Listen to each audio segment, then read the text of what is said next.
Oye, hablando de mercado inmobiliario, ya tenemos a nuestro próximo Sí. invitado, Clave Morse, 1 de julio, ¿cierto? Sergio Barros, director ejecutivo de Enlace Inmobiliario. Muy bienvenido este lunes 1 de julio a Clave Morse a hablar del estudio de expectativas y percepciones del mercado inmobiliario, que hemos seguido harto el mercado inmobiliario este último tiempo. Así como el dólar, hay una serie de indicadores en la economía, y el mercado inmobiliario uno que habla harto de la demanda interna, de las expectativas, de cómo, ¿cierto?, se cruza con el sistema bancario por todo el tema de financiamiento. Entonces, uno tiene un buen pulso de de las expectativas y de cómo está la economía a través del mercado inmobiliario. Bueno, de eso vamos a hablar. Así que, bienvenido, don Sergio. Bienvenido, Sergio. Hola, Daniel, Diego, gracias por la invitación para conversar un ratito del mercado inmobiliario. A ver, pero antes de conversar del mercado inmobiliario, explícanos del estudio exactamente de expectativa y percepción, cómo se hace, cuándo se hizo, en qué periodo está contemplado para meternos en materia. Sí, mira, este es un estudio que nosotros hacemos ya hace 2 años, que se hace con una periodicidad de 4 meses, y básicamente encuestamos a través de una encuesta digital, ¿no es cierto?, del orden de 30 a 35 preguntas, a más de 1.500 personas que han cotizado en los portales de Enlace Inmobiliario. O sea, son personas que están buscando propiedad de manera activa. Y es una muestra bastante heterogénea desde el punto de vista de que va desde Chile, o sea, desde Arica a Punta Arenas, 50% hombres y mujeres, bien distribuidos los rangos de edad, y apunta a algo que es bien interesante, que es a la percepción, o sea, tiene que ver con los sentimientos de la persona, qué es lo que siente la persona que está buscando una propiedad, y eso en el fondo es una señal interesante para el lado de la oferta, ¿no es cierto? ¿Qué le ofrecemos? ¿Cómo le hablamos? ¿Con qué nos enfrentamos? Y eso es algo que está tomando fuerza en el mercado. Este estudio cada vez lo estamos haciendo con preguntas más interesantes, más contingentes, y es algo que constantemente nosotros queremos ir comunicando a los medios para poder entregar información de valor. Perfecto. ¿Cuáles son las principales conclusiones del último, entonces? Mira, principalmente la gran conclusión es que el alza consistente en el optimismo de la gente que se venía dando desde diciembre del 2022, que era, usted cree que es un buen momento para comprar una propiedad, que venía de un 41%, luego subió un 49% y luego un 59%, hoy cae un 53%. O sea, esto habla de que hay un freno a ese optimismo que se venía generando, se venía gestando. Y esto tiene que ver principalmente por la relación que ya se ha internalizado en el mercado, de que dada las alzas en los dividendos, en los precios de las propiedades, en la dificultad de juntar el pie versus al no incremento de los ingresos de las personas, de la renta de las personas, es muy difícil y cada vez más inalcanzable acceder a una propiedad. Ese es el gran elemento, o sea, se está haciendo ya algo sabido, o sea, internalizado, que esta relación, estas restricciones bancarias, estas exigencias bancarias distancian cada vez más a la gente del sueño de la casa propia. Ay, se aleja, sí, y probablemente si uno va en profundidad, imagino que eso está más concentrado o es más agudo en un segmento más joven, ¿no? Exactamente, mira, súper bueno, Diego, el comentario. Nosotros hemos incorporado en nuestro estudio el análisis del nivel de educación financiera de las personas, ¿ya? Y se da una correlación súper directa, que mientras más joven, menor educación financiera tiene el individuo.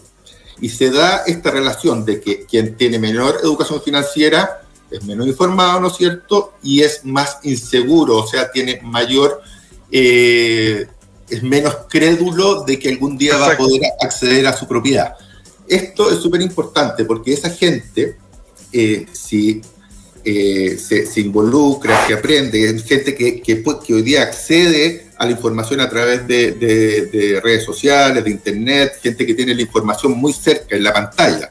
Si esas personas logramos educarlas y que entiendan que existe complementar renta, que hay métodos para ahorrar de manera ordenada y lograr el pie, que hay apoyos estatales como el FOGAE, que cómo funciona el subsidio, etcétera, esas personas van a estar más cerca, ¿no es cierto?, de poder tener posibilidades de acceder a un crédito. O sea, hay un tema ahí que es bien importante, que tiene que ver con el optimismo, es el que te abre la puerta para intentarlo, porque hay mucha autoexclusión de las personas. Perfecto.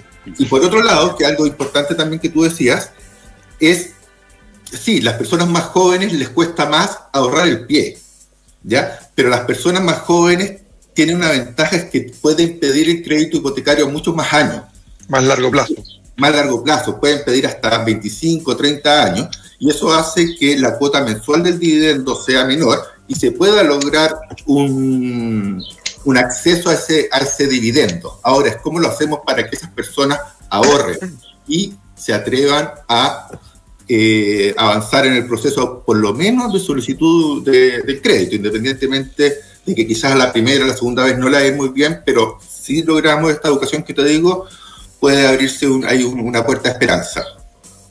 Ya, pero a ver, Sergio, yo entiendo bien que lo que quieres decir acá, hablando de un estudio de expectativa y percepciones, ¿no es cierto?, es que independientemente de que sea más difícil comprar hoy día una propiedad, ¿no es cierto?, estén los precios más caros, el tema principalmente acá está por esta falta de educación financiera o esta poca expectativa de creer que uno puede comprar algo en una generación más millennial, por decirlo así, ¿no es cierto?, que es una generación que quizá, o sea, lo que quiero decir no es que, bueno, puede que el mercado inmobiliario esté más complejo, pero ese no es el principal factor, sino es un tema más cultural. Eso quiere decir, especialmente una generación que quizá, no sé, me atrevo, no tengo la estadística a la mano, pero quizá en promedio con generaciones de hace 2 décadas atrás tiene menos hijos, por lo tanto tiene menos gasto en ese ítem, ¿no es cierto? Pero en el fondo es un tema cultural donde se necesita mayor educación. A ver, siempre son varias variables las que constituyen o las que hay que considerar a la hora de hacer el análisis, pero efectivamente el tema de la educación es el que te puede marcar la diferencia en la bisagra, en el límite, porque el 70, 75, 80% de la población chilena no puede acceder a un crédito hipotecario, ¿ya? Sí, y esas personas, por más educación que tengan o más preparadas, no les va a dar los números. Pero entre el 80 y el 85% hay un margen de personas que sí podrían acceder con un empujón, ¿no es cierto? Y ese empujón viene, oye, con una guía, ¿no es cierto? Oye, complementa renta. Hay mucha gente que no sabe que con su señora o con un amigo pueden complementar renta para poder hacer el monto que se requiere. Entonces, es súper importante entender que hay una zona gris donde hay gente que puede acceder y quizás ni siquiera lo está intentando. Y en ese sentido es cierto lo que tú dices. Ahora, efectivamente, esa zona gris cada vez se va a ir moviendo más a la izquierda, ¿no? En el fondo, dentro de este gráfico estoy pensando. A negro. A negro. Claro. Más que achicando, se va a ir moviendo hacia el 100%. ¿Por qué? Porque los precios suben. Los precios suben por lo que sabemos, por la escasez de terreno, por las restricciones legales, por el tema del IVA, por la mano de obra, por todas las razones que conocemos, pero un fuertísimo valor o un gran porcentaje del aumento de precios está por este aumento en el IPC, ¿no es cierto?, que hemos tenido después de los retiros y todo lo que sabemos que fue muy mal. Claro. Este aumento del IPC afecta a los dividendos, porque los dividendos no solamente aumentan porcentual o en relación del aumento del precio, también aumentan por las tasas y también aumentan por el IPC. Y el pie, sabemos que las familias tienen menos ahorro, ya se gastaron la plata de los retiros y el IPC de nuevo te golpea para ser relativamente más pobre. Entonces al final todo las variables juegan en contra del monto o de lo que tiene que conseguir el usuario, el deudor, porque cada vez es todo más caro y los precios y la renta no aumenta. La otra vez leí que en los últimos 10 años ha aumentado un 53% el valor de las propiedades en promedio, versus un 14% que ha aumentado la renta. Entonces, eso es la realidad, y para mí eso es lo más fuerte, ¿ya? Lo de la educación financiera es algo que tenemos que trabajar para tratar de meter más personas al bote. Hoy estamos conversando con Sergio Barros, director ejecutivo del LAS Inmobiliario, un poquito acerca de este estudio de expectativas y percepciones del mercado inmobiliario. Y acá como que el gran titular, pareciera, Sergio, es que, bueno, este optimismo se frenó, ¿cierto?, respecto de la posibilidad de acceder. ¿Cómo esto influye, o no sé si porque una cosa es hacerte de un activo, pero también el mercado inmobiliario tiene el componente de rentar, ¿cierto? ¿Esto está fuera del estudio? ¿Es solamente respecto de hacerte de la propiedad, o también está qué pasa con el mercado de la renta? Bueno, nosotros incorporamos 3 variables cuando empieza el estudio, que es tú quieres una propiedad para primera vivienda, para inversión o segunda vivienda. El 86% busca para primera vivienda y el 10%, 12% para inversión. Dentro de nuestro universo, que es el LAS inmobiliario, ¿no es cierto? Así Pero es. resultados del LAS inmobiliario. Y empezamos a desglosar a ese porcentaje de inversionistas, y tienen comportamientos bastante distintos. Ellos sí son más optimistas, ellos entienden, y que tiene que ver con que son más educados, y que son personas que, yo hablo de millennials, como ya uno tiene en la cabeza que los millennials son los más chicos, pero hoy día los más chicos son los centennials, ya claro, que tienen menos de 27. ¿Ya? Y los millennials, que hoy día es el gran grueso, que van entre los 27 y los 45 años, son cada vez más dados a la inversión, ¿ya? El gran porcentaje de inversionistas que hoy día tenemos son los millennials, Perdón, dale.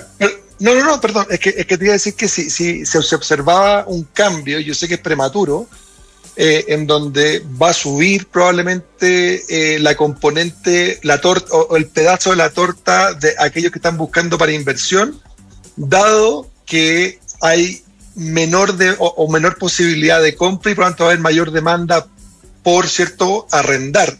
Entonces, aquellos que pueden van a ir a buscar, cierto, oportunidades de inversión, dado que hay un gran mercado para la renta. Y si eso ya se empieza a mirar cómo cambia respecto de la medición del año pasado. Ahí termina mi pregunta respecto a la renta. Si estamos viendo que la inversión empieza a ganar terreno respecto de la primera vivienda. A ver, lo que pasa es que sí. Todavía no. No, ¿sabes lo que pasa? Es que aquí hay una cuestión, sí empezó, pero el gobierno, por decirlo de alguna manera, la ley, se han encargado de hacer todo lo contrario para desincentivar la inversión. O sea, antes, con el dividendo, o sea, con el valor de un arriendo, tú podías pagar con el dividendo. Esa es la idea. Ya no se va. Claro. Antes, tú podías tener 2 o más propiedades, con las primeras no pagabas, ¿no es cierto? Estabas con el DFL2, pero las otras no tenías obligatoriamente que declararlas. Hoy día, si tú declaras tus propiedades que tienen inversión, tienes que pagar un monto significativamente mayor al que podrías ganar siendo inversionista. O sea, la renta del 7-8% que podrías lograr, se te va 100% pagando este mayor impuesto. Entonces, vamos absolutamente a contrapelo con lo que se necesita, porque estamos diciendo que esa franja gris se va a ir desplazando cada vez más hacia la izquierda o haciéndose más angosta, y eso implica que la gente tiene que empezar a vivir en lugares arrendados. Y el gobierno no le da la posibilidad de entregarles viviendas para que arrienden.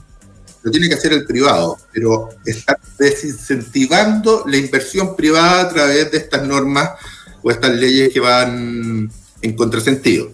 Así que por eso la respuesta era sí, pero no. La gente quiere, empieza, pero se da cuenta a mitad de camino que no es bueno. Entonces ahí hay que ver, y finalmente lo que termina pasando es que se concentra la demanda en propiedad usada, donde son más económicas y donde sí da aún el negocio. Perfecto. Oye, Sergio, y siempre pensando, yo no sé si el estudio lo incluye también, me imagino que sí, pero siempre pensando también en más lo que es inversión. ¿Cómo se comporta esto en regiones? Para la gente que a lo mejor quiere invertir, o incluso quiere comprar o irse a vivir, pero en regiones. ¿Cambia mucho con respecto a la región metropolitana y a Santiago, o no? A ver, más que regiones, habría que hablar de los centros urbanos, ¿no es cierto? O sea, por ejemplo, centro urbano, perfecto.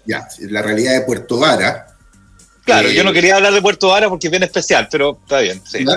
O ciertos centros que se explotaron en su demanda a partir de la pandemia, ¿no es cierto? Que la gente dijo, yo me voy a teletrabajo, pandemia, me voy fuera de Santiago y desde ahí puedo hacer las distintas labores, ¿no es cierto?, de la pega.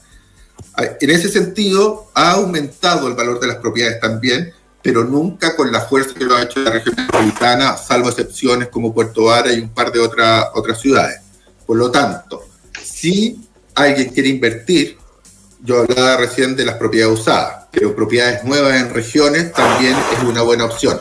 Aunque también hay una variable ahí que hay que sopesar, que es el valor del arriendo que te pagan en regiones, es menor al que te podrías obtener para una misma propiedad en Santiago, y eso te hace incluso con el dividendo. Bien, se nos está yendo el tiempo. Sergio Barros, director ejecutivo de Enlace Inmobiliario, muchas gracias por haber estado con nosotros en Clave de Morse aquí para ir entendiendo con perspectiva de mediano plazo cómo se está viendo, ¿cierto?, las expectativas sobre el mercado inmobiliario, cuánto se nos aleja o no el sueño, cuánto nos ayudan o no las políticas del gobierno, y todo eso junto para entender esto que, como yo te decía, un pulso bien fino respecto a cómo vemos la economía, es un proxy junto con el retail y otras cosas, vamos tomando el pulso de la economía. Eso. Buena semana. Listo. Oye, buena semana, Sergio.